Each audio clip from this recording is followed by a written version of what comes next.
Hello friends, मैं अभिषेक त्रिपाठी एक बार फिर से गुरुकुल शिक्षा में आप सभी का हार्दिक अभिनंदन करता हूं। दोस्तों, जैसे कि हमने एक्सरसाइज 1.1 कंप्लीट की और उसमें हमने यूक्लिड डिवीज़न, लेमा और एल्गोरिथम को बहुत ही विस्तार से जाना। बिल्कुल एक एक चीज़ बिल्कुल ज़ीरो से लेके लेवल हाई तक मैंने आपको उसको समझाया। ठीक है, ऐसा नहीं है कि कोई भी टॉपिक मैंने उसमें छोड़ा हो। एक एक स्टेटमेंट को बहुत क्लियरली मैंने आपको उसमें समझाया। और सबसे टफ फेज़ था जो हमारे एक्सरसाइज का, वो अब ख़त्म हो चुका है। अब हम बात करते हैं एक्सरसाइज 1.2। बिल्कुल सिंपल है। अब तो सिर्फ ये मान लीजिए हलवा है और आपको खाना है। ठीक है, अब बात करते हैं फर्स्ट क्वेश्चन की। क्या कह रहा है इसमें? Express each number as a product of its prime factors. जो भी नंबर ये दिए गए हैं इनको आपको प्राइम फैक्टर्स में कन्वर्ट करना है। प्राइम फैक्टर्स की अगर हम बात करें तो हमने प्राइम नंबर्स पढ़े। तो प्राइम नंबर्स की अगर हम बात करें तो हमने प्राइम नंबर्स में क्या पढ़ा था अपने फर्स्ट वीडियो में, कि प्राइम नंबर्स ऐसे नंबर्स होते हैं जो या तो खुद की टेबल से डिवाइड होते हैं या 1 से डिवाइड होते हैं। ठीक है, और किसी नंबर से वो डिवाइड नहीं हो रहे होते हैं। तो ऐसे नंबर्स को हम क्या बोलते हैं? Prime numbers. तो वही कह रहा है प्राइम फैक्टर्स के फॉर्म में इनको कन्वर्ट करना है। तो आइए देखते हैं फर्स्ट क्वेश्चन अपना हम कैसे करेंगे। जो फर्स्ट क्वेश्चन है वो क्या कह रहा है? 140। इससे हमें प्राइम फैक्टर्स में किस में कन्वर्ट करना है? किस में कन्वर्ट करना है? प्राइम फैक्टर्स में। ठीक है, तो इसके प्राइम फैक्टर्स हम करेंगे भाई। अब हम 40 को देखेंगे सबसे छोटी किस टेबल से डिवाइड हो रहा है। तो आप कहेंगे सर 2 से हो रहा है, क्योंकि 2 7 जा 14। ठीक है, 70 आ गया। अब हम पूछेंगे भाई 70 किससे डिवाइड हो रहा है। तो आप कहेंगे सर 70 भी 2 से डिवाइड हो रहा है, क्योंकि 2 3 जा 6 और 2 5 जा 10। Is that clear? अब हम बात करते हैं कि 35 किससे डिवाइड हो रहा है। तो आप कहेंगे सर 35 जो है 5 से डिवाइड हो रहा है। 5 7 जा 35। अब 7 किससे हो रहा है? तो आप कहेंगे सर 7 तो 1 से हो। 7 1 जा 7। अब मैं लिखता हूँ कि 140 के क्या फैक्टर्स होंगे। तो 140 2 इंटू 5 इंटू 7। और इसको स्टैंडर्ड फॉर्म में अगर लिख सकते हैं तो लिख सकते हैं हम 2 की पावर 2 इंटू 5 इंटू 7। तो ये हो गए इसके क्या? Prime factors. ठीक है, कह सकते हैं हम 2 भी एक प्राइम नंबर है, क्योंकि 2 अपनी टेबल में आता है और 2 की टेबल में आता है। 5 भी एक प्राइम नंबर है, 5 भी अपनी टेबल में आता है और 1 की टेबल में आता है। 7 भी एक प्राइम नंबर है। तो ऐसे हम इनको वेरीफाई कर लेंगे। आइए हम बढ़ते हैं नेक्स्ट क्वेश्चन की ओर। सेकंड क्वेश्चन क्या कह रहा है? 3825। चलिए इसको हम डिवाइड करते हैं। लास्ट में 5 है तो ये 2 से तो डिवाइड होगा नहीं। चलिए हम 3 से चेक करते हैं। 3 1 जा 3। ठीक है, 8 है तो 3 2 जा 6। अब कितना बच रहा है? 2 और 2 22। तो 3 7 जा 21। 1 और 5 15। 3 5 जा 15। 3 से एग्जैक्टली डिवाइड हो गया ये। अब फिर हम 3 से चेक करते हैं एक बार। 12 है तो 3 4 जा 12। कितना बच रहा है यहाँ पे? कितना बच रहा है? 7। तो 3 2 6 और 3 5 15। 425। अब हम चेक करते हैं 425 आ गया। तो ये सभी को पता है अभी किससे जाएगा? 5 से जाएगा। ठीक है, 5 8 जा 40 और 25 5 5 25। अब ये किससे डिविजिबल होगा? अभी भी ये 5 से डिविजिबल होगा। तो 5 1 5 5 7 35। ठीक है, अब चेक करते हैं किससे हो रहा है। तो 17 तो वही 17 से ही होगा। 17 1 7। तो ऐसे ही हम यहाँ पे 3825 के फैक्टर्स लिख लेंगे। क्या आए हमारे? 3 इंटू 5 इंटू 5 इंटू 17। इसको हम लिख सकते हैं 3 की पावर 2 इंटू 5 की पावर 2 इंटू 17। ये हमारे हो गए इसके प्राइम फैक्टर्स। अब हम बात करते हैं नेक्स्ट क्वेश्चन की, जो लिखा हुआ है 5005। इसके भी सेम इसी मेथड से हम कर रहे होंगे। इसमें और 1-2 क्वेश्चन दिए गए हैं, उनको आप खुद प्रैक्टिस करना, खुद से करना। ठीक है, जिस तरीके से इसके ये पार्ट हो गया कंप्लीट। ठीक है, प्राइम फैक्टर्स हमने इसके निकाले, प्राइम फैक्टर्स हमने इसके निकाले। अब हम इस क्वेश्चन को देख रहे हैं। तो इस क्वेश्चन में हमें कैसे करना है भाई? 505 दिख रहा है। ठीक है, तो 5 की टेबल करेंगे भाई। 5 1 5 0 0 1 हो गया। ठीक है, 5 1 5। अब हम चेक करते हैं ये 6 से नहीं जाएगा, क्योंकि लास्ट में मैंने 7 से जाने की पॉसिबिलिटी है इसकी। तो हम इसको 7 से डिवाइड करेंगे अभी। 7 देखिए 7 से जा रहा है कि नहीं जा रहा है? 7 1 जा 7। कितना बच रहा है? 3 और 0 30। तो 7 4 28। फिर कितना बच रहा है? 2 और 1 21 यानी 7 3 21। अब हम देखते हैं किससे डिवाइड हो रहा है ये, 143 आ गया, 11, 143 है, 143 नहीं है, ठीक है।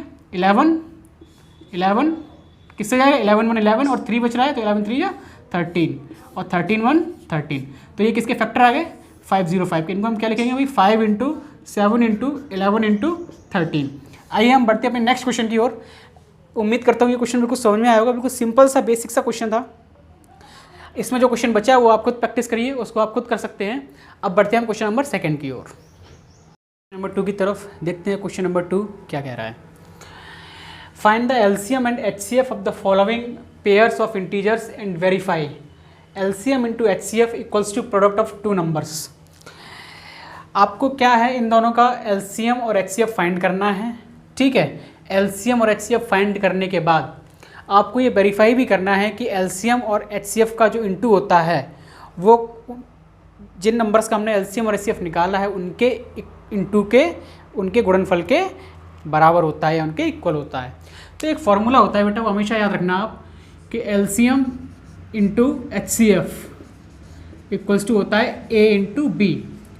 ए इंटू बी क्या, प्रोडक्ट ऑफ 2 नंबर्स, यानी कि ये चीज़ हमें प्रूफ करनी है, वो अभी देख लीजिए आप। तो वही अब इस क्वेश्चन को हम करने की कोशिश करेंगे। तो पहले हमें क्या निकालना है, इनका एलसीएम और एचसीएफ। तो 26 के फैक्टर क्या होंगे, तो आप कहेंगे सर 2 1 या 2, 2 3 या 6 और 13 1 13। फिर मैं कहूँ 91 के क्या होंगे, तो आप कहेंगे सर 91 ये लिख लिया।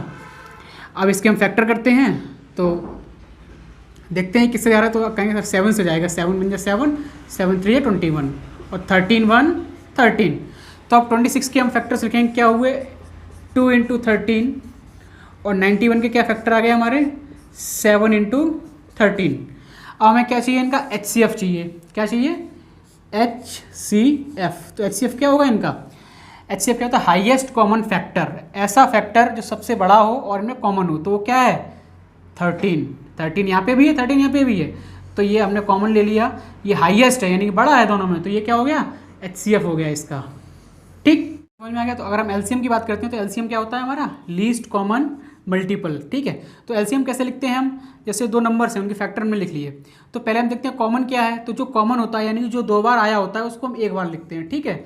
बाकी जो नंबर्स बचते हैं जो कॉमन नहीं होते हैं उनको हम वैसे ही इंटू में लिख देते हैं, ठीक। अब इनका इंटू कर लेंगे, वो हमारा एलसीएम हो जाएगा, ठीक है। 13 2 जा 26 और 26 × 7, 7 6 जा 42 और 182। तो इसका एलसीएम कितना आया 182। तो पहले हमने क्या फाइंड किया, फर्स्ट स्टेप हमारा क्या था, हमें एलसीएम और एचसीएफ इनके फाइंड करने थे।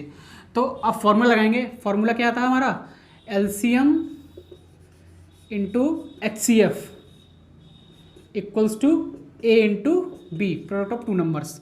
तो एलसीएम कितना आया इसका, आप कहेंगे सर एलसीएम आया इसका 182। एचसीएफ कितना आया, कहेंगे सर इसका एचसीएफ आया 13 equals to 26। 2 number, first number क्या है 26 और सेकंड नंबर क्या है 91, इनके प्रोडक्ट के इक्वल आना चाहिए। तो जब हम इसका प्रोडक्ट करेंगे, ठीक है, तो हमारा 2 3 6 आएगा और इनका भी प्रोडक्ट करेंगे तो भी हमारा 2 3 6 आएगा। ये हमारा वेरीफाई हो गया, हम लिखेंगे वेरीफाई, वेरीफाइड, ठीक है। यहाँ तक चीज़ें समझ में आई। तो क्या किया मैंने इस क्वेश्चन को एक बार समझिए फटाफट। 26 उसने ये कहा था कि आपको इनके एलसीएम एचसीएफ फाइंड करके आपको ये प्रूफ करना है, वेरीफाई करना है कि एलसीएम और एचसीएफ का जो इंटू होता है वो 2 नंबर्स के प्रोडक्ट के इक्वल होता है, ठीक है। तो हमने 26 का एचसीएफ निकाला 13 आया, फिर इनका एलसीएम निकाला कितना आया 26 और 91 का एचसीएफ 13 आया और 26 91 का एलसीएम कितना आया 182। तो इनका एलसीएम इंटू एचसीएफ किया हमने और 2 नंबर्स के इंटू के इक्वल रखा, फिर हमने इनको इंटू किया तो हमारा क्या हुआ वेरीफाइड हो गया ये कि हाँ ये आपस में इक्वल है। ऐसे ही सेकंड क्वेश्चन हमें करना है, ऐसे ही थर्ड क्वेश्चन दे रखा है वो भी हमें करना है, ठीक है। सेकंड पार्ट की ओर बढ़ते हैं। तो पहले हमें क्या फाइंड करना है इनका एलसीएम और एचसीएफ, ठीक है। सबसे पहले इनके फैक्टर फाइंड करेंगे तो देखेंगे भाई 2 से जा रहा है, ये लास्ट में 0 है तो 2 2 जा 4, 2 5 जा 10 और 2 5 जा 10, ठीक है। 2 5 5। अब ये नंबर 3 से जाएगा कि नहीं जाएगा, तो हम देखते हैं भाई 3 से जा रहा है कि नहीं जा रहा। 3 8 24 हो गया, 1 और 5 15, तो 3 5 15, 3 से कैंसिल आउट हो गया, ठीक है। कितना आ गया 85 आ गया। अब ये 3 से जा रहा है तो आप कहेंगे सर नहीं जा रहा है, तो 5 से चेक करेंगे। 5 1 5, 5 7 जा 35 और 17 1, इसके फैक्टर आ गए। अब 92 के हम फैक्टर फाइंड आउट करेंगे, ठीक है। तो 2 से जा रहा है कि लास्ट में 2 है, 2 4 जा 8, 2 6 जा 12, 2 2 जा 4, 2 3 जा 6 और 23 1, तो ये 92 के फैक्टर आ गए। अब इनके हम फैक्टर लिख लेंगे भाई। 5 1 0 के क्या हैं, 2 इंटू 3 इंटू 5 इंटू 17 और 92 के क्या हैं 2 इंटू 2 इंटू 23। अगर हम HCF की बात करें तो HCF क्या होगा बेटा, तो HCF क्या होगा, हाईएस्ट कॉमन फैक्टर, जो इन दोनों में कॉमन होगा लेकिन हाईएस्ट नंबर होगा वही होगा। तो 2 क्या और कोई कॉमन है इसमें, केवल 2 कॉमन है। कितना कॉमन है 2, तो इसका HCF कितना हो गया, HCF कितना हो गया बेटा 2 हो गया, ठीक है। अब हम बात करते हैं LCM की। LCM क्या होगा इसका, तो आप कहेंगे सर LCM क्या होता है कि जो कॉमन आता है उसको हम एक बार लिखते हैं, बाकी सारे नंबर लिख देते हैं एक साथ। तो 2 into 3 into 5 into 17 into 2 into 23, ये हो गया इसका LCM। इसका जब इंटू करेंगे हम तो भाई 3 2 जा 6 और 5 30 आ गया, इंटू 17 2 जा 34 हो गया, इंटू 23 हो गया, ठीक है। इसका इंटू करेंगे तो क्या मल्टीप्लाई आएगा हमारा, अप्रॉक्स आएगा 2 3 4 6 0। तो 30 34 23 जब इंटू करेंगे तो कितना आएगा 2 3 4 6 0। ये हमारा LCM हो गया। अब हमें क्या प्रूफ करना है, LCM into HCF equals to कितना होना चाहिए, दोनों नंबर के प्रोडक्ट के इक्वल होना चाहिए। तो LCM कितना आया बेटा हमारा, तो आप कहेंगे सर 2 3 4 6 0 और HCF कितना है हमारा इंटू 2 इक्वल्स टू 2 नंबर्स क्या थे हमारे 510 और 92, क्या थे 510 इंटू 92। इनको इंटू कर लेंगे और दोनों नंबर आपस में इक्वल आएंगे, फिर हम लिख देंगे क्या वेरीफाइड। ऐसे ही थर्ड क्वेश्चन बचा है, इसका थर्ड पार्ट बचा है वो आप खुद करेंगे। बिल्कुल सिंपल सी क्वेश्चन थी, बिल्कुल सिंपल से स्टेप्स हैं इनको जो आप करिए प्रैक्टिस, ठीक है। आइए हम बढ़ते हैं अपने नेक्स्ट क्वेश्चन की ओर, क्वेश्चन नंबर थर्ड। चलिए देखते हैं थर्ड क्वेश्चन नंबर थर्ड क्या कह रहा है। Find the LCM and HCF of the following integers by applying prime factorisation method. Factorisation method को अप्लाई करके हमें इनका LCM और HCF फाइंड करना है, ठीक है। बिल्कुल सिंपल से क्वेश्चन है, देख लिया आपने। फर्स्ट क्वेश्चन भी बिल्कुल सिंपल था, सेकंड भी बिल्कुल सिंपल था, थर्ड भी बिल्कुल सिंपल। और 21 का हमें क्या करना है, प्राइम फैक्टराइजेशन करना है। तो 12 के हम देखेंगे क्या क्या फैक्टर हो सकते हैं। तो आप कहेंगे सर 2 6 12 2 3 6 और 3 1 3। तो 12 के हम लिख लेंगे क्या आएंगे 2 इंटू 2 इंटू 3। 2 इंटू 2 को हम क्या ले सकते हैं 2 की पावर 2 इंटू 3, ठीक। अब 15 की हम बात करते हैं, 15 को चेक कर लेते हैं वही। 15 3 से जाएगा 3 5 15 और 5 1 5। तो 15 की हम लिख लेंगे फैक्टर क्या है हमारे 3 इंटू 5। अब बचा 21 की हम फैक्टर निकाल लेते हैं भैया। तो 3 7 या 21 और 7 1 7। तो 21 के क्या आ गए बेटा 3 इंटू 7। अब मैंने आपको HCF क्या बताया था, HCF क्या होता है हाईएस्ट कॉमन फैक्टर, जो तीनों में कॉमन हो। तो तीनों में कॉमन क्या है पहले हम ये देख लेते हैं भाई। 2 2 यहाँ है, 2 यहाँ है, लेकिन 2 यहाँ नहीं है, 2 यहाँ नहीं है, ठीक है। 3 देखते हैं, 3 यहाँ है, 3 यहाँ है और 3 यहाँ। तो 3 तीनों में कॉमन आ रहा है देखो, ठीक। और कोई कॉमन आ रहा है नहीं आ रहा, तो HCF इसका क्या हो गया 3 हो गया। अब बात करते हैं LCM की। LCM क्या होता है, जो कॉमन होता है उसको हम एक बार लिखते हैं, बकाया जो नंबर बचते हैं उनको लिख लेते हैं सीधा इनटू में। तो 2 की पावर 2 बचा, ठीक है, इंटू 5 बचा और इंटू में कितना बचा 7 बचा, ठीक है। LCM क्या होता है, कॉमन जो नंबर आ चुका होता है, जो HCF आ चुका होता है, जो तीनों में कॉमन होता है, उस नंबर को हम एक ही बार लिखते हैं, ठीक है। उसके अलावा जो सारे नंबर बचते हैं उनको हम वैसा ही लिख देते हैं। अब इसका इंटू कर लेंगे हम 4 3 या 12 इंटू 5 इंटू 7, 12 5 जा 60, 60 इंटू 7 7 6 जा 42, 420 इसका क्या आ गया LCM आ गया। और HCF कितना आ गया 3 आ गया। इसी तरह के सेम इसी पैटर्न पर इसके 2 पार्ट और हैं, सेकंड और थर्ड, वो आप खुद करिए, ठीक है। सिंपल से क्वेश्चन है, उनको आप खुद करिए। आइए हम बढ़ते हैं क्वेश्चन नंबर 4 की तरफ, देखते हैं क्वेश्चन नंबर 4 क्या कह रहा है। तो ये रहा क्वेश्चन नंबर 4। बिल्कुल सारे सिंपल क्वेश्चन लग रहे हैं ना, बिल्कुल सिंपल सी एक्सरसाइज है। और सिंपल क्यों लग रहे हैं, हो सकता है कि आपने पढ़ाई की है, आपने पिछले वीडियोस देखे हैं, इसलिए सिंपल लग रहे हैं। जिसको टफ लग रहे हो वो पिछले वीडियोस देखे, उसके बाद यहाँ पर आए, ठीक है। तो हम बात करते हैं क्वेश्चन नंबर 4 की। क्या कह रहा है, गिवन दैट HCF 306 657, यानी कि दो नंबर थे, उनका HCF कितना है 9 है। फाइंड एलसीएम, हमें एलसीएम फाइंड करना है किसका, 306 और 657 का। ठीक है, ये जो नंबर दे रखे हैं, ठीक है। तो क्या है फॉर्मूला, हमने क्या बताया था आपको, LCM into HCF equals to क्या होता है, प्रोडक्ट ऑफ टू नंबर्स, कोई भी प्रोडक्ट ले लो, कोई भी नंबर ले लो, ए इंटू बी। ठीक है, तो एलसीएम हमें फाइंड करना है, क्या फाइंड करना है, एलसीएम। तो एलसीएम हम ऐसे ही लिख देंगे। एचसीएफ हमें दे रखा है, कितना दे रखा है बच्चों, 9 दे रखा है, और टू नंबर्स क्या दे रखे हैं, ए और बी, 306 इंटू 657। तो एलसीएम इक्वल्स टू क्या हो जाएगा, 306 इंटू 657 अपॉन में आ जाएगा 9। ठीक है, 9 से इसको कैंसिल आउट करेंगे, वही कितने टाइम्स जाएगा, 9 3 जा 27 और 9 4 जा 36। तो क्या आया हमारा 34 इंटू 657। तो क्या है 34 इंटू 657, इसका जब हम इंटू करेंगे 34 का 657 तो कितना आएगा हमारा 22338। ये हमारा हो गया आंसर। बिल्कुल सिंपल सा क्वेश्चन था और बिल्कुल सिंपल सी एक्सरसाइज है, बहुत ज़्यादा टाइम हमें नहीं लगाना है, क्योंकि आगे वाली जो एक्सरसाइज है रेशनल इरेशनल नंबर में प्रूफ करने हैं, उसमें से क्वेश्चन आपके बोर्ड एग्जाम्स में आता है, तो हम टाइम वहाँ देंगे। तब तक फटाफट इसको कंप्लीट कर लेते हैं। चलिए अब हम बढ़ते हैं अपने नेक्स्ट क्वेश्चन की ओर। क्वेश्चन नंबर 5 देखते हैं क्या कह रहा है ये क्वेश्चन। चेक वेदर 6 की power n can and with the digit 0 for any natural number n। बिल्कुल सिंपल सा क्वेश्चन है, बस थोड़ा सा हमें लॉजिक लगाना है और थोड़ा सा दिमाग भी लगाना है। तो भाई इस क्वेश्चन को हम ऐसे समझ सकते हैं कि जैसे 6 की पावर n है, ठीक है, उसने ये कहा है 6 की पावर n, इसकी कोई आप ऐसी एक वैल्यू बताइए n की कोई एक ऐसी वैल्यू बताइए, नेचुरल नंबर है, क्या है, कोई भी नेचुरल नंबर है, और नेचुरल नंबर हमारे क्या होते हैं, 1 से स्टार्ट होते हैं, 1 2 3 4 इनफाइनाइट तक जाते हैं। तो n की कोई भी एक ऐसी वैल्यू बताइए जिससे 6 को अगर हम खोलते हैं, यानी 6 की पावर को हम खोलते हैं, तो लास्ट डिजिट क्या है हमारा, 0 आए, लास्ट डिजिट क्या है, 0 आए। तो भाई 6 की पावर n अगर हम 1 रखते हैं तो क्या आता है 6 की पावर अगर 2 रखते हैं तो 36 आता है। तो आप एक चीज़ हमेशा दिमाग में रखिए, 6 की पावर अगर हम कोई भी रखेंगे, कुछ भी रखेंगे 6 की पावर, तो इसकी लास्ट डिजिट हमेशा 6 ही होगा। ठीक है, 0 किसी भी कीमत पे नहीं आएगा। लेकिन हमें इसको क्वेश्चन दिया तो हमें वेरीफाई भी करना है। तो भाई 6 की पावर n को हम क्या लिख सकते हैं, 2 × 3 की होल पावर n, ये हमने लिख दिया। ठीक है, अगर कोई डिजिट, किसी डिजिट के लास्ट में 0 आ रहा होगा तो वो किससे डिवाइड कर रहा होगा, किससे डिविजिबल हो रहा होगा, तो आप कहेंगे सर वो 10 से डिविजिबल हो रहा होगा। अगर किसी डिजिट के लास्ट में 0 है तो वो किससे डिविजिबल हो रहा होगा, 10 से।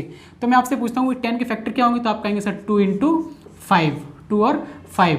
तो भाई 6 की पावर n अगर हम बात करते हैं तो किससे डिवाइड कर रहा है इन नंबर्स में, 2 से कर रहा है, 5 से कर रहा है, 5 से नहीं कर रहा है।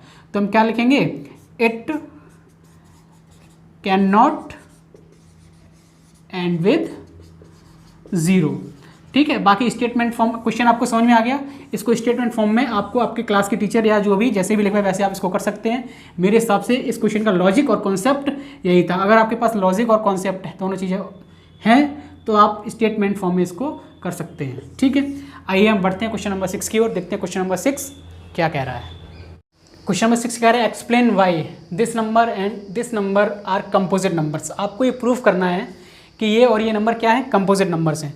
तो कंपोजिट नंबर से ये प्रूफ करना है तो उससे पहले हमें पता होना चाहिए भाई प्राइम नंबर्स क्या होते हैं और कंपोजिट नंबर क्या होते हैं। फर्स्ट वीडियो जो इंट्रोडक्शन ऑफ ऑल नंबर्स मैंने डाली है इस चैप्टर में, तो वो इसीलिए डाली कि आगे क्वेश्चन में आपको कोई दिक्कत ना हो। तो मैं आपसे पूछता हूँ प्राइम नंबर्स क्या होते हैं, तो आप कहेंगे सर प्राइम नंबर्स ऐसे नंबर होते हैं जो खुद की टेबल में आते हैं या बन की टेबल में आते हैं। फिर मैं बात करता हूँ कंपोजिट नंबर क्या होते हैं, तो कंपोजिट नंबर ऐसे नंबर होते हैं जो खुद की टेबल में भी आते हैं, वन की टेबल में भी आते हैं, इसके अलावा भी किसी और की टेबल में भी आते हैं, कोई और नंबर भी उनका एक कोई फैक्टर होता है। ठीक है, तो ध्यान से देखने पर हमें ये सारे नंबर प्राइम नंबर मिलते हैं, लेकिन इन्हीं प्राइम नंबर को हमें क्या प्रूफ करना है कि ये नंबर क्या है, हमारे कंपोजिट नंबर हैं। क्या है, कंपोजिट नंबर। तो देखिए कैसे प्रूफ करेंगे हम। फर्स्ट नंबर हमारा क्या दे रखा है, 7 × 11 × 13 + 13। ठीक, तो वही हम क्या करते हैं 7 × 11 × 13 + 13 × 1। ये इस तरीके से लिख लिया हमने, इसमें 1 का इंटू कर दिया, कोई दिक्कत नहीं। अब देखते हैं हम इन दोनों टर्म में हमें क्या कॉमन दिख रहा है। तो यहाँ से हमें क्या कॉमन मिल रहा है, 13 कॉमन मिल रहा है, तो 13 हम कॉमन ले लेंगे। ठीक है, अब अंदर क्या बचेगा हमारा 7 × 11 × 1 और प्लस में क्या बचेगा 1। ठीक है, तो अब इसको हम सॉर्ट आउट कर लेंगे। तो 13 × 11 7 77 और 1 कितना हो गया 78। तो हम क्या देख रहे हैं, जो हमारा ये नंबर था इसके 2 फैक्टर, तो ये 78 आ गए, 13 आ गया, इसके अलावा क्या है 1 है, तो ये क्या नंबर प्रूव हो गई, कंपोजिट नंबर हो गई ना प्रूफ। तो हम यहाँ लिख सकते हैं स्टेटमेंट फॉर्म में कि ये क्या है, एक कंपोजिट नंबर है। ऐसे ही हम सेकंड नंबर को देखते हैं, क्या लिखा हुआ है, 7 × 6 × 5 × 4 × 3 × 2 × 1 + 5 ये लिखा हुआ है। ठीक है, तो अब सेम जो हमने यहाँ पे इस क्वेश्चन में किया था वही हम इसमें करेंगे। हमें क्या कॉमन दिख रहा है, 5 कॉमन दिख रहा है, क्या दिख रहा है 5, तो यहाँ से हम क्या कॉमन ले लेंगे, 5 कॉमन ले लेंगे। अंदर क्या बचेगा हमारा 7 × 6 × 4 × 3 × 2 × 1 + 1। ठीक है, जो हम इसका इंटू करेंगे, इस पूरे का इंटू करेंगे तो हमारा आएगा 1008 और प्लस में 1, तो 5 × 1009। तो 1 के अलावा ये 2 और मल्टीपल आ रहे हैं इस नंबर के, तो हम कह सकते हैं कि ये भी क्या है हमारा एक कंपोजिट नंबर है। क्या है, कंपोजिट नंबर है। ठीक है, इसको हम स्टेटमेंट फॉर्म में लिख लेंगे। बाकी ये चीज़ हम प्रूव कर चुके हैं, इट्स प्रूव्ड। क्या लिखेंगे, हैंस प्रूव, सारे प्राइम नंबर से, और कैसे हमने इनको कंपोजिट नंबर में प्रूफ कर दिया। ठीक है, उम्मीद करता हूँ आपको क्वेश्चन समझ में आया होगा। अगर फिर भी कहीं क्वेश्चन में डाउट लग रहा है तो आप कमेंट बॉक्स में कमेंट करके बता सकते हैं, आपके क्वेश्चन को हम फिर दोबारा से कराएंगे अगर कहीं दिक्कत आपको आ रही है। चलिए हम बढ़ते हैं नेक्स्ट क्वेश्चन की ओर। क्वेश्चन नंबर 7 देखते हैं क्या कह रहा है इस एक्सरसाइज के लास्ट क्वेश्चन की ओर। बिल्कुल सिंपल सा क्वेश्चन है, समझते हैं, देखते हैं क्या कह रहा है। There is a circular path around a sports field. कोई स्पोर्ट्स फील्ड है, उसके चारों ओर एक सर्कुलर पाथ है। कैसा पाथ है, चलिए हम सर्कुलर पाथ बना लेते हैं। ये है क्या, सर्कुलर पाथ। और मान लीजिए ये यहाँ का क्या है, स्टार्टिंग पॉइंट है। क्या है, स्टार्टिंग पॉइंट। अब देखिए क्वेश्चन में क्या कह रहा है, Sonia takes 18 minutes to drive 1 round of the field. Sonia को एक राउंड पूरा करने में कितना टाइम लगता है, 18 मिनट्स लगते हैं। सोनिया जी को कितने मिनट्स लग रहे हैं 1 राउंड के लिए, 18 मिनट में वो इस स्पोर्ट्स फील्ड का एक राउंड पूरा करती है। अब आगे क्या कह रहा है, while Ravi takes 12 minutes for the same. और जबकि जो रवि भाई साहब हैं उनको कितना लग रहा है भाई, 12 मिनट्स। वहीं एक राउंड पूरा करने में सोनिया को लग रहा है 18 मिनट्स और रवि को कितना लग रहा है, 12 मिनट्स। ठीक, suppose they both start at the same point. मानिए उन्होंने एक ही पॉइंट से स्टार्ट किया चलना, मतलब यहाँ से ही सोनिया ने दौड़ना की चालू किया, यहीं से रवि ने दौड़ना शुरू किया, और सेम डायरेक्शन में वो चलते हैं और सेम टाइम पे उन्होंने चलना शुरू किया। तो क्वेश्चन क्या पूछ रहा है, मेन क्वेश्चन हमारा ये है, after how many minutes will they meet again at the starting point. Starting point, जो हमारा स्टार्टिंग पॉइंट है, वहाँ पर वो दोबारा कब मिलेंगे। यानी पहली बार तो कब मिले होंगे, जब उन्होंने वहाँ से दौड़ना शुरू किया होगा, पहली बार तो वो तब मिले होंगे। अब उसको यानी कि 18 मिनट किसको लग रहे हैं, सोनिया को एक राउंड पूरा करने में, और रवि को 12 लग रहे हैं। तो अब वही कह रहा है कि अब दोबारा में वो स्टार्टिंग पॉइंट पे कब मिल रहे होंगे। तो मैं आपसे कहता हूँ सिंपल सी बात है कि जब स्टार्टिंग पॉइंट वाले क्वेश्चन आ जाए, कोई भी क्वेश्चन में पूछ लिया जाता है कि स्टार्टिंग पॉइंट पर भी कब मिलेंगे, तो ऐसे क्वेश्चन में हमें एलसीएम निकालना होता है। ठीक है, तो एलसीएम हम निकालेंगे, तो 18 और 12 का हमें क्या निकालना है, एलसीएम निकालना है। तो हम निकालते हैं भाई, एलसीएम क्या है, 18 और 12, 2 9 जा 18, 2 6 जा 12, 2 9 ऐसे ही रहेगा, 2 3 जा 6, 3 3 9 और 3 1 3 और 3 1 3। तो 18 और 12 के क्या फैक्टर है, 2 × 2 × 3 × 3, इनका हम इंटू कर लेंगे, 3 3 9, 9 2 जा 18, 2 जा 36, कितना लगा 36 मिनट्स। कितना टाइम लगा इनको, 36 मिनट्स। सिंपल सा क्वेश्चन है, तो समझ में आया होगा आपके। जहाँ कहीं भी इस तरह का क्वेश्चन आता है और स्टार्टिंग पॉइंट पूछा जाता है कि वो पहली बार तो तब मिले जब वो वहाँ से चल रहे होते हैं, और दोबारा में वो स्टार्टिंग पॉइंट पे कब मिलेंगे, ध्यान रहे स्टार्टिंग पॉइंट। तो ऐसे क्वेश्चन में हम क्या करते हैं, एलसीएम निकालते हैं। ठीक है, ऐसे ही हमने एक क्वेश्चन किया था एक्सरसाइज 1.1 में, वहाँ पे हम एचसीएफ निकाल रहे होते, तो वहाँ मैंने क्या ट्रिक बताई थी कि जहाँ पर मैक्सिमम नंबर पूछा जाए, क्या पूछा जाए, मैक्सिमम। तो जहाँ पे मैक्सिमम नंबर आता है वहाँ पे हम क्या फाइंड करते हैं, तो आप कहेंगे सर वहाँ पे हम एचसीएफ फाइंड कर रहे होते हैं। ठीक है, तो ये चीज़ें हमारे क्लियर हुई। एक्सरसाइज 1.2 हमारी यहाँ खत्म हो रही है। अब हम बढ़ रहे हैं एक्सरसाइज 1.3 की ओर। एक्सरसाइज 1.3 में जो क्वेश्चंस हैं उसमें इस तरीके से पूछा जाता है कि प्रूफ करिए कि √2 एक इरेशनल नंबर है, √3 एक इरेशनल नंबर, ये सारी चीज़ें प्रूफ करनी होती हैं।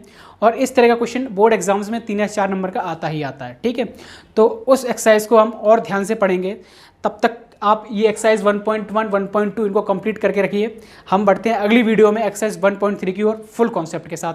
तब तक गुरुकुल शिक्षा को सब्सक्राइब करिए, शेयर करिए, और चैनल की जो भी वीडियोस आपको पसंद आ रही हैं और अपने फ्रेंड्स सभी के साथ शेयर भी करिए। Thank you, have a nice day.